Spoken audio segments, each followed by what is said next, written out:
Fala, meu time, muito bom dia. Começando aqui mais um panorama do nosso mercado de criptomoedas. Hoje, dia 26 de maio de 2024, de 2025, né? Perdão. E a gente vai começar aqui mais um panorama, começando mais uma semana, segunda-feira. E eu queria começar mostrando para vocês a respeito das notícias que a gente teve durante o final de semana. A gente teve muita movimentação por conta de Donald Trump. No dia 23 de maio, na sexta-feira, o Trump anunciou 50% de tarifa para a União Europeia, já começando a partir do dia 1º de junho de 2025. Então, o mercado sentiu muito essa questão de tarifas e logo depois a gente teve o Bitcoin caindo abaixo de 110 mil dólares. Quando a gente olha o Bitcoin, a gente consegue ver o seguinte, vamos puxar aqui no gráfico diário, a gente teve o anúncio das tarifas aqui no dia 23 de outubro e o Bitcoin tinha acabado de renovar a sua máxima histórica, voltou e estava tentando subir, continuar essa pernada. E aí a gente teve o anúncio das tarifas, a gente teve o Bitcoin chegando a 107 mil dólares, a 106, né, 106.800 mais ou menos, 107 mil dólares. E logo depois a gente teve o Donald Trump, logo depois não, né? Ele anunciou, quer ver? Ó, vamos dar uma olhada aqui.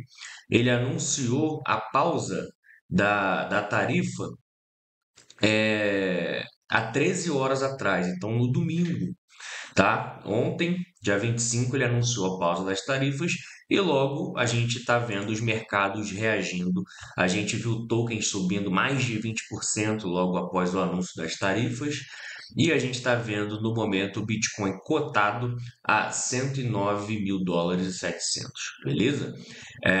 Vamos começar então. O que eu queria falar com vocês foi justamente a respeito do gráfico do Bitcoin. Durante o último panorama, que a gente estava renovando as máximas, eu falei que acreditava que a gente ia ter o Bitcoin lateral durante o final de semana, porque a gente tem a queda na liquidez. A gente teve isso, mas foi muito mais por conta desse anúncio do Donald Trump. E aí a gente teve o Bitcoin buscando aqui, depois o Bitcoin foi lá em cima, retornou, voltou para baixo, foi lá embaixo, foi lá em cima e ficou nesse patamar aqui, tá? Eu não esperava essa tarifa, mas aguardava que o Bitcoin ficasse nessa região travada, muito por conta do gráfico de liquidez. Na sexta-feira, quando eu fiz o panorama, a gente tinha uma liquidez do Bitcoin mais ou menos igual a gente está vendo agora. Uma concentração grande acima, uma concentração grande abaixo. O que faz que o Bitcoin fique fechado em um range que ele busca liquidez acima, busca liquidez abaixo e fica ali naquele mesmo patamar. Quando a gente olha o gráfico diário de liquidez hoje, a gente está vendo justamente isso acontecer. A gente tem a maior concentração de liquidez acima do preço, vai até os 111, 118 dólares, e abaixo a gente tem formando uma liquidez que vai até os 108.500. Quando a gente vem no gráfico do Bitcoin, o 108.500, vamos botar aqui, ó, 108.500 está aqui, ó, 108.500, e os 111, 118 está mais ou menos nessa região. Então, as nossas duas concentrações de liquidez mais fortes estão aqui e estão aqui. O que me leva a crer que o Bitcoin fique fechado nesse range aqui, até que ele tome um direcional. O que pode acontecer? Como a nossa maior concentração é acima do preço, ó, no gráfico diário, a gente pode ver o Bitcoin buscar essa liquidez aqui, passa um pouquinho, o pessoal acredita que ele vai romper topo, aí ele vem e busca liquidez aqui abaixo. Ou pode acontecer o contrário. Ele pode buscar liquidez abaixo, o pessoal acha que ele vai continuar caindo, aí ele vai lá em cima, busca liquidez lá no topo do Bitcoin, beleza? No nosso gráfico de liquidez aqui do semanal, a nossa maior concentração está abaixo do preço. Está na região dos 106 mil dólares até 105.500 e depois a gente tem uma outra concentração em 104 mil dólares. Acima do preço, a gente tem nos 112, 135 até 112.800, beleza? Isso no gráfico semanal do Bitcoin.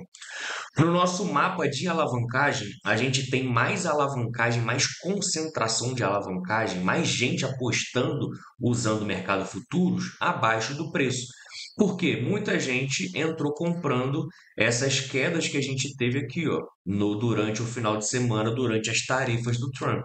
Então, muita gente entrou comprando essa queda e está lucrando aqui nessa alta, beleza? É por isso que a gente tem a maior concentração abaixo do preço. O nosso pico de alavancagem vai até os 105 mil dólares, mais ou menos. Se ele chegar ali, ele vai liquidar 3 bilhões de dólares. Acima do preço, a gente tem um pico ali no 110.700, outro pico nos 111.840.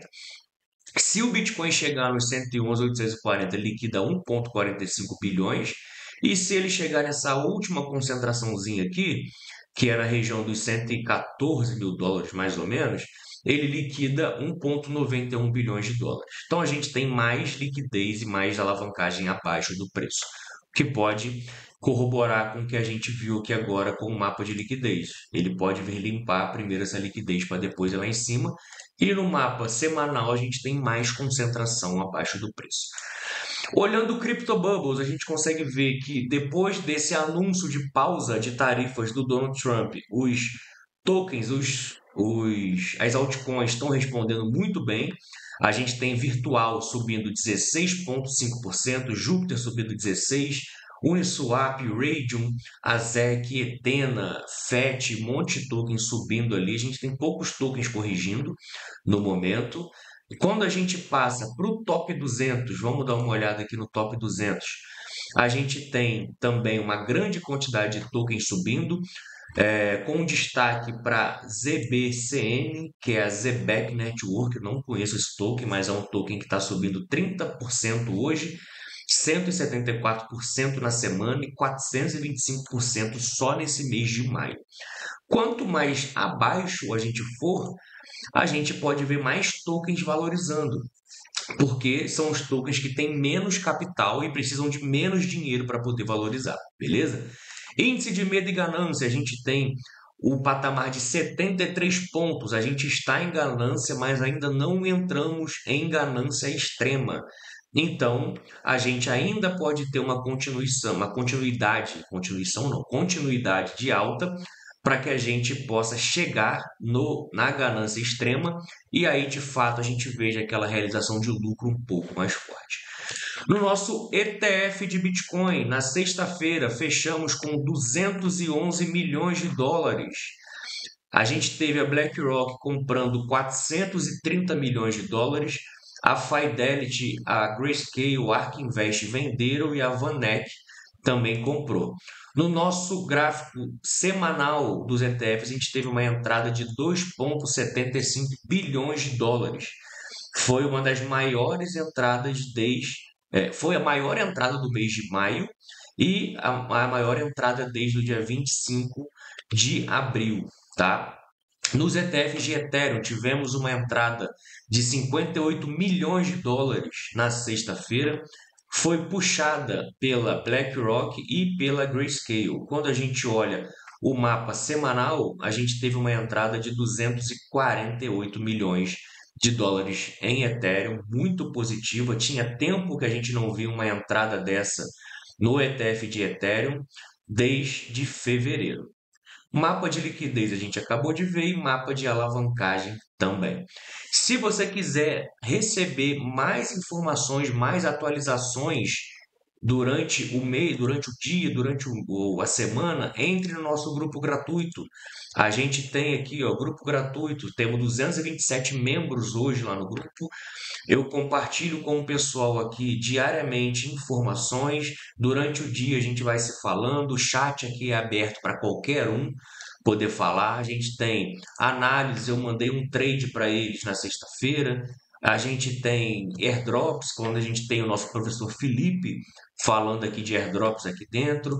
A gente tem bastante resultado positivo aqui dentro. Para quem quiser utilizar o meu copy trade, copiar as minhas operações aqui dentro é onde você vai conseguir.